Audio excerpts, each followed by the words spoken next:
നിങ്ങൾക്ക് യൂസ്ഫുൾ ആവുന്ന ഒരു വീഡിയോ ആയിട്ടാണ് കേട്ടോ മിസ് വന്നിട്ടുള്ളത്. നിങ്ങൾക്ക് എല്ലാവർക്കും ഇംഗ്ലീഷ് എക്സാം വരുമ്പോൾ നിങ്ങൾ എല്ലാവരും വിചാരിക്കുന്ന ഒരു കാര്യമാണ് അല്ലേ, ഇംഗ്ലീഷ് ഈസി ആയിട്ട് പഠിക്കാം, ലാസ്റ്റ് ടൈമിലേക്ക് പഠിച്ചാൽ മതി, ഈസി ആയിട്ട് ഇംഗ്ലീഷിന് മാർക്ക് വാങ്ങാം, എല്ലാവരും സ്ഥിരമായിട്ട് പറയുന്ന കാര്യമാണ് അല്ലേ അത്. പക്ഷേ എബവ് 90% വാങ്ങാൻ പറ്റുമോ? അത് ചോദിക്കുമ്പോൾ നിങ്ങൾക്ക് കുറച്ച് ടെൻഷൻ ആവും. ഇല്ല, പാസ്സാവാൻ കുഴപ്പമുണ്ടാവില്ല, ഈസി ആയിരിക്കും പഠിച്ചെടുക്കാൻ വേണ്ടിയിട്ട്. പക്ഷേ ഫുൾ മാർക്ക് വേണം, അല്ലെങ്കിൽ എബവ് 90% നിങ്ങൾക്ക് വാങ്ങണമെങ്കിൽ നിങ്ങൾക്ക് കുറേ കാര്യങ്ങൾ നിങ്ങൾ അറിഞ്ഞിരിക്കേണ്ടതല്ലേ, എങ്കിൽ കുറച്ച് ടിപ്സ് നിങ്ങൾ അറിഞ്ഞിരിക്കേണ്ടതായിട്ടുണ്ട് അല്ലേ. Okay, so we can do it. നമുക്ക് എന്ത് ചെയ്യാൻ പറ്റും? ഇംഗ്ലീഷിനും 90% അബോവ് അല്ലെങ്കിൽ 100 മാർക്സ് അല്ലെങ്കിൽ 100% മാർക്സ് നമുക്ക് മേടിക്കാൻ വേണ്ടി പറ്റും. Yes, we can do it. Nothing is impossible എന്നാണല്ലോ. പക്ഷെ അതിന് കുറച്ച് ടിപ്സ് നിങ്ങളൊന്ന് ഫോളോ ചെയ്താൽ മതി. അപ്പോൾ കുറച്ച് ടിപ്സ് ആൻഡ് ട്രിക്സ് പറഞ്ഞു തരാനാണ് ഇന്നത്തെ ഈ ഒരു വീഡിയോ. സോ എന്തൊക്കെയാണ്? നമുക്ക് 3 സെക്ഷൻസ് ആയിട്ടാണ് ഏത് എക്സാം ആയാലും, ഇപ്പോൾ ഇംഗ്ലീഷിലെ ഏത് എക്സാം ആയാലും, നിങ്ങൾ പബ്ലിക് എക്സാം ആയാലും ക്രിസ്മസ് എക്സാം ഏത് എഴുതിക്കോട്ടെ, അതിനൊരു കൃത്യമായിട്ടുള്ളൊരു പാറ്റേൺ ഉണ്ട് അല്ലേ. കൃത്യമായിട്ടുള്ളൊരു പാറ്റേൺ എന്തിനുണ്ട്? നമ്മുടെ എക്സാംസിനുണ്ട്. അതിൽ ഫസ്റ്റ് കാര്യമാണ്, അത് 3 സെക്ഷൻസ് ആയിട്ടാണ് എക്സാം ഉണ്ടാവുക. ഒന്ന് റീഡിംഗ് എന്ന് പറഞ്ഞാൽ എന്താ അറിയോ? നമ്മുടെ പോം കോംപ്രഹെൻഷൻ ടൈപ്പ്, അല്ലെങ്കിൽ read the following passage like അല്ലേ. ചിലപ്പോൾ എന്ത് ചെയ്യുന്നുണ്ടാവും, ഒരു അൺനോൺ പാസേജും ഉണ്ടാവാം, നമ്മൾ പഠിച്ച ചാപ്റ്ററിൽ നിന്നുള്ള പാസേജ് ആയിരിക്കാം. ഇതിൽ നിന്നൊക്കെ നമ്മളോട് എന്നിട്ട് എന്ത് ചോദിക്കൂടാ? ക്വസ്റ്റ്യൻസ് ചോദിക്കാറുണ്ട്, 1 word ടൈപ്പ് ക്വസ്റ്റ്യൻസ്. സോ ആ ഒരു ടൈപ്പ് റീഡിംഗ് ടൈപ്പ് ക്വസ്റ്റ്യൻസ് ഉണ്ടാവാറുണ്ട്. പിന്നെ റൈറ്റിംഗ് എന്ന് ഉദ്ദേശിച്ചത് നമ്മുടെ ഡിസ്കോഴ്സസ് ആണ് കേട്ടോ, നമ്മൾ ഒരുപാട് എഴുതേണ്ട ക്വസ്റ്റ്യൻസ്. ഓക്കെ, അങ്ങനത്തെ ടൈപ്പ് ക്വസ്റ്റ്യൻസ് ഉണ്ടാവാറുണ്ട്. പിന്നെ നമ്മളെല്ലാവരും വില്ലനായിട്ട് കാണുന്ന ഒരാളാണ് ഗ്രാമർ ക്വസ്റ്റ്യൻസ്. ഓക്കെ, സോ ഈ ഒരു 3 ടൈപ്പ് ഓഫ് ക്വസ്റ്റ്യൻസ് ആണ് നമ്മുടെ ഇംഗ്ലീഷ് എക്സാമിന് നമുക്ക് സ്ഥിരമായിട്ട് ഉണ്ടാവാറുള്ളത്. അപ്പോൾ അതിൽ റീഡിംഗ് സെക്ഷൻ ഫസ്റ്റ്. അപ്പം ഞാനിതൊരു എന്തായിട്ടാണ് നിങ്ങൾക്കൊരു എൻ്റെ ഒരു പ്രിഫറൻസ് പോലെ ഞാൻ പറഞ്ഞു തരികയാണ്. നിങ്ങളൊന്ന് ഈ ഒരു രീതിയിൽ ട്രൈ ചെയ്ത് നോക്കുക. മോഡൽ എക്സാമും അല്ലെങ്കിൽ ക്ലാസ് ടെസ്റ്റൊക്കെ ഉണ്ടാകുമ്പോൾ അപ്പം നിങ്ങൾക്ക് ടൈം ആയിക്കോട്ടെ, അതുപോലെ തന്നെ നിങ്ങൾക്ക് അത് എഴുതുന്ന രീതിയൊക്കെ ടൈമൊക്കെ സേവ് ചെയ്ത് നല്ല സ്മാർട്ടായിട്ട് തന്നെ ആൻസർ ചെയ്യാൻ പറ്റുന്നതാണ്.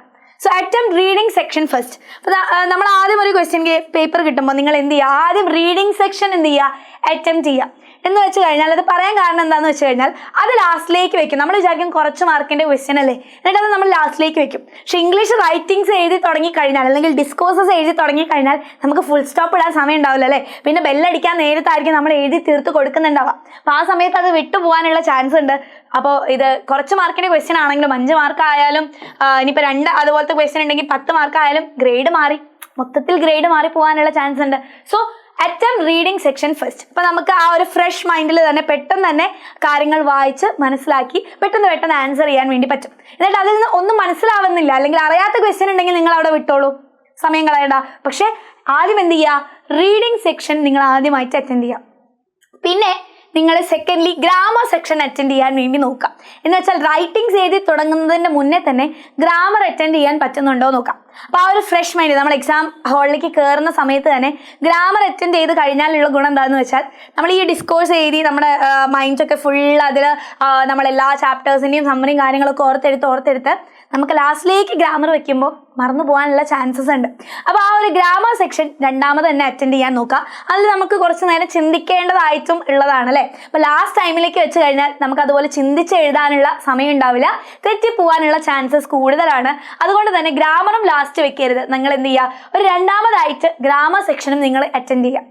റെഡി? അപ്പോൾ അതിനുശേഷം നിങ്ങൾ റൈറ്റിങ്ങിലേക്ക് കടക്കാം, നിങ്ങൾക്ക് ഡിസ്കോഴ്സസിലേക്ക് കടക്കാം. അങ്ങനെ ചെയ്ത് കഴിഞ്ഞാൽ നിങ്ങൾക്ക് ഒരുപാട് സമയം നിങ്ങൾക്ക് ലാഭിക്കാൻ പറ്റും. നിങ്ങൾക്ക് ആ ഒരു എക്സാം കഴിയുന്ന സമയം വരെ അതിനനുസരിച്ച് പ്ലാൻ ചെയ്ത് നിങ്ങൾക്ക് എല്ലാ ഡിസ്കോഴ്സസ് കംപ്ലീറ്റ് ചെയ്യാനും പറ്റും. ഞാൻ എക്സാം എഴുതിക്കൊണ്ടിരുന്ന സമയത്ത് ഞാൻ ഇങ്ങനെയായിരുന്നു അറ്റൻഡ് ചെയ്തുകൊണ്ടിരുന്നത്. അപ്പോൾ അതിൽ അറിയാത്ത ക്വസ്റ്റ്യൻ ഉണ്ടെങ്കിൽ ഞാൻ അപ്പം തന്നെ അവിടെ വിട്ടുവെക്കും കേട്ടോ. പിന്നെ അതിൻ്റെ പിറകിൽ ഇരുന്നിട്ട് ഒരുപാട് സമയം കളയാറില്ല. എന്നിട്ട് അറിയുന്ന ക്വസ്റ്റ്യൻസ് ഞാൻ അറ്റൻഡ് ചെയ്യാറുണ്ട്. പക്ഷേ ഈ ഒരു രീതിയിലാണ് ഞാൻ അറ്റൻഡ് ചെയ്യാൻ ട്രൈ ചെയ്യാറുള്ളത്.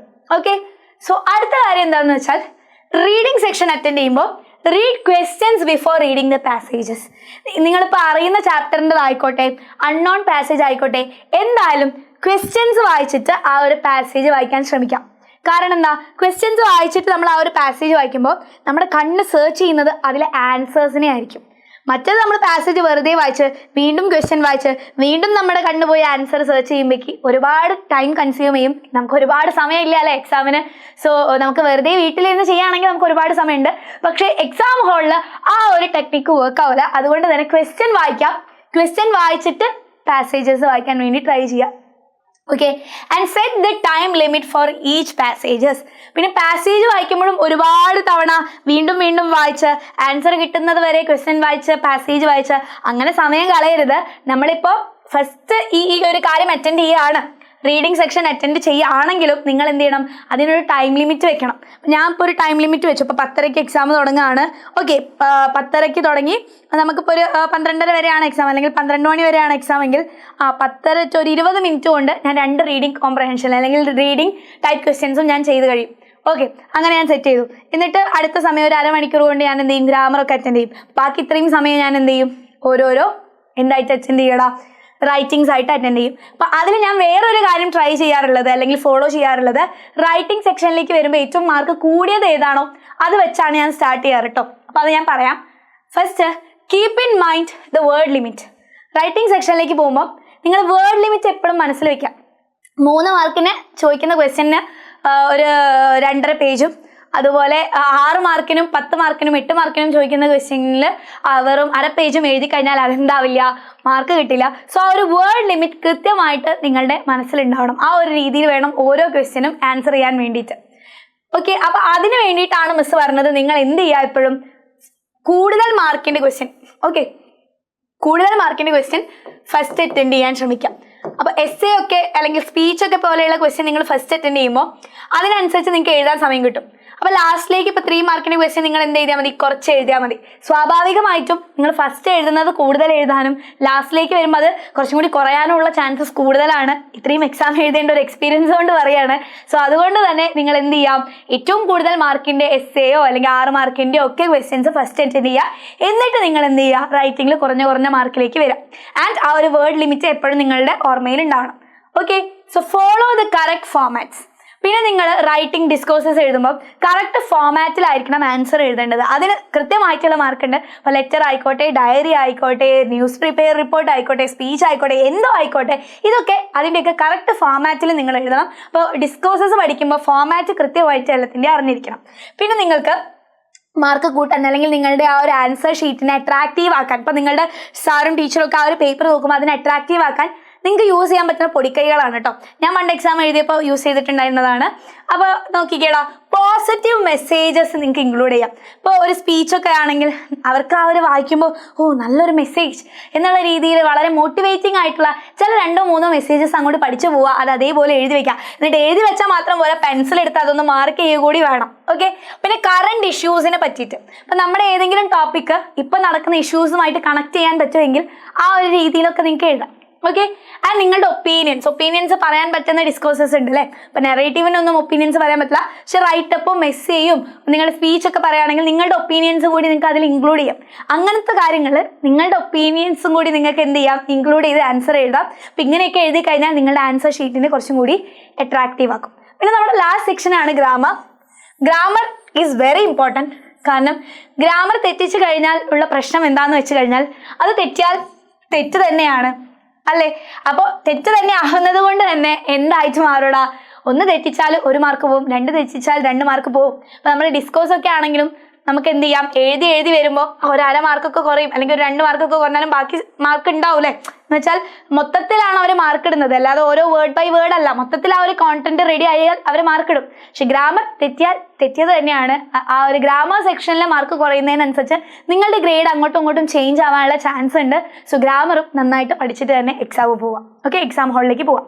സോ ഇത്രയും കാര്യങ്ങൾ, ഇത്രയും ടിപ്സ് ആൻഡ് ട്രിക്സ് നിങ്ങൾ ഓർത്ത് വെച്ച് കഴിഞ്ഞാൽ നിങ്ങൾക്കും എന്ത് ചെയ്യാൻ പറ്റും, എബോവ് 90% ഇംഗ്ലീഷിൽ ഉറപ്പായിട്ടും മാർക്ക് വാങ്ങാൻ വേണ്ടിയിട്ട് പറ്റും. അപ്പോൾ അതിന് യൂസ്ഫുൾ ആവുന്ന കുറച്ച് ടിപ്സുമായിട്ടാണ് ഇന്ന് ദിവസം വന്നിട്ടുള്ളത്. അപ്പോൾ ഇതുപോലെയുള്ള വീഡിയോസൊക്കെ ആയിട്ട് നമുക്ക് ഇനിയും കാണാം.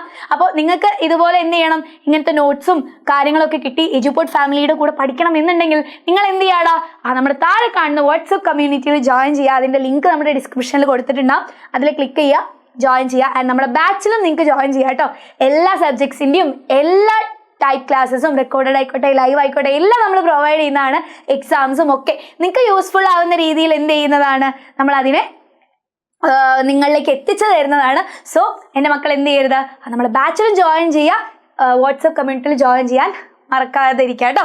ഓക്കെ, അങ്ങനെയാണെങ്കിൽ ഈ ഒരു വീഡിയോ ഇഷ്ടപ്പെട്ടിട്ടുണ്ടെങ്കിൽ എല്ലാവരും ലൈക്ക് ചെയ്യുക, ഷെയർ ചെയ്യുക, നിങ്ങളുടെ മാക്സിമം ഫ്രണ്ട്സിന് ഷെയർ ചെയ്യുക. എല്ലാവരും അടുത്ത പ്രാവശ്യം ഇംഗ്ലീഷ് എക്സാം കഴിഞ്ഞ് വരുമ്പോൾ എനിക്ക് 90% എബോവ് മാർക്ക് ഉണ്ട് മിസ്സേ, ഞാൻ ഈ ഒരു ടിപ്സൊക്കെ ഫോളോ ചെയ്തു എന്നുള്ള കാര്യം വന്ന് പറയാം. ഓക്കെ, അപ്പോൾ എല്ലാവരും ഒരു യെല്ലോ ഹാർട്ട് താഴെ കമൻറ്റ് ചെയ്തോളൂ. അങ്ങനെയാണെങ്കിൽ എല്ലാവർക്കും bye, see you, love you all, by.